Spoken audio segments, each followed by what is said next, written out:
After the destruction of Sodom and the other cities of the plain, Abraham moved away from Hebron.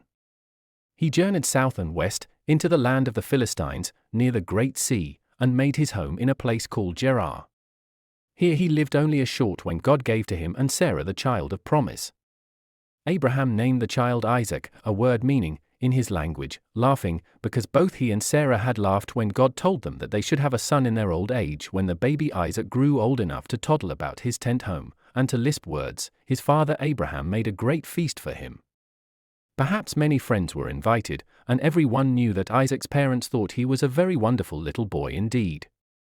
Before the day passed, however, something happened which brought sadness to the kind heart of Abraham.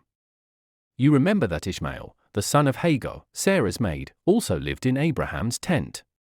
These two boys, Ishmael and Isaac, may have played together sometimes, although Ishmael was much older than Abraham's little son. On this feast day, when everybody else was happy, Ishmael was unkind to Isaac.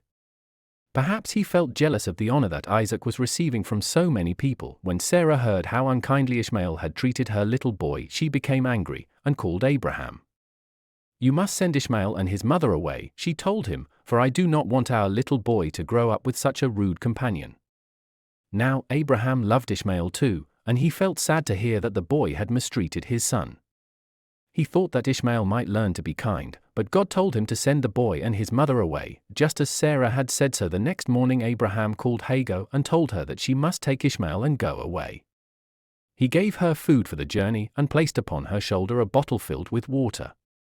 This bottle was not made of glass, but of the skin of an animal, for people used skin bottles in that long ago time. Then Abraham bade them goodbye, and perhaps he watched them as they started toward the land of Egypt, where Hagar used to live when she was a little girl.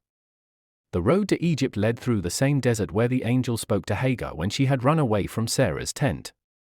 On this second journey Hagar missed the road and wandered off into the trackless wilderness. She did not know which way to take, and after a while there was no more food in her basket nor water in the bottle which Abraham had given. And the hot sun beamed down upon the dry, burning sand all day, until Hagar and Ishmael grew so thirsty, faint, and weak that they could go no farther.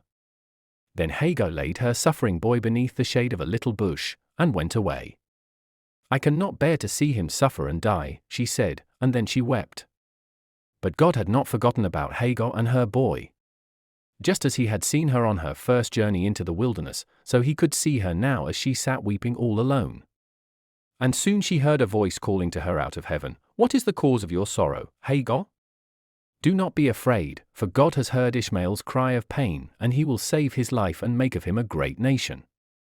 Go, now, and lift him up." Then Hagar saw a spring of water which God caused to bubble out of the dry ground nearby, and she quickly filled her empty bottle and gave Ishmael a drink. After this Hagar and Ishmael did not journey on to Egypt, but made their home in the wilderness, far from other people. God cared for them, and Ishmael grew to be a strong, wild man.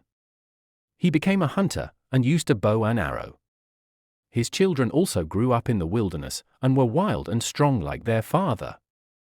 They finally were called Arabians, and even today their descendants live in the desert and wander about wherever they please, just as Ishmael, their forefather, did so long ago.